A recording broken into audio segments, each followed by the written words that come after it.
of Jehoiakim, son of Josiah, king of Judah. This word came from the Lord. This is what the Lord says. Stand in the courtyard of the Lord's house and speak to all the people of the towns of Judah who come to worship in the house of the Lord. Tell them everything I command you. Do not omit a word. Perhaps they will listen, and each will turn from their evil ways. Then I will relent and not inflict on them the disaster I was planning because of the evil they have done. Say to them, this is what the Lord says, if you do not listen to me and follow my law, which I have set before you. If you do not listen to the words of my servants, the prophets, whom I have sent to you, again and again, though you have not listened, then I will make this house like Shiloh, and this city a curse among all the nations of the earth. The priests and the prophets, and all the people heard Jeremiah speak these words in the house of the Lord. But as soon as Jeremiah finished telling all the people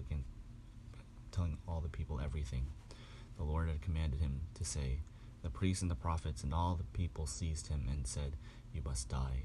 Why do you prophesy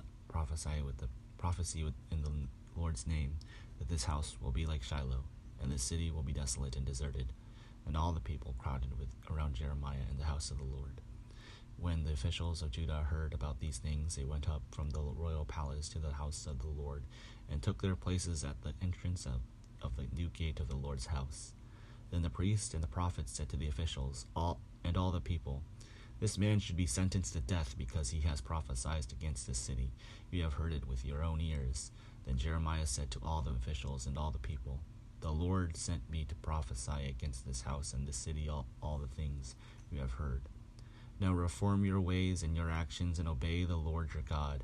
Then the Lord will relent and not bring the disaster he has pronounced against you. As for me, I am in your hands. Do with me whatever you think is good and right. Be assured, however, that if you put me to death, you will bring the guilt of innocent blood on yourselves and on the city and on those who live in it. For in truth the Lord has sent me to you to speak all these words in your hearing." Then the officials and all the people said to the priests and the prophets, "This man should not be sentenced to death. He has spoken to us in the name of the Lord our God."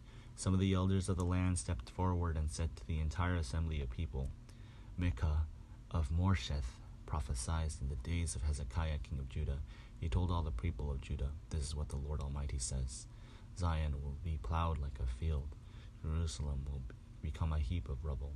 The temple hill, a mound overgrown with thickets.' Did Hezekiah king of Judah or anyone else in Judah put him to death?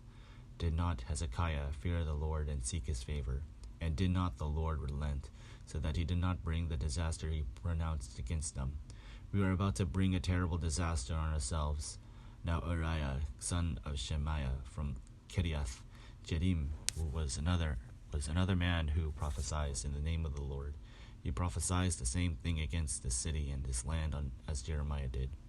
When King Jehoiakim and all his officers and officials heard this word, the king was determined to put him to death. But Uriah heard of it and fled in fear to Egypt. King Jehoiakim, however, sent Elnathan, son of Akbar, to Egypt along with some other men.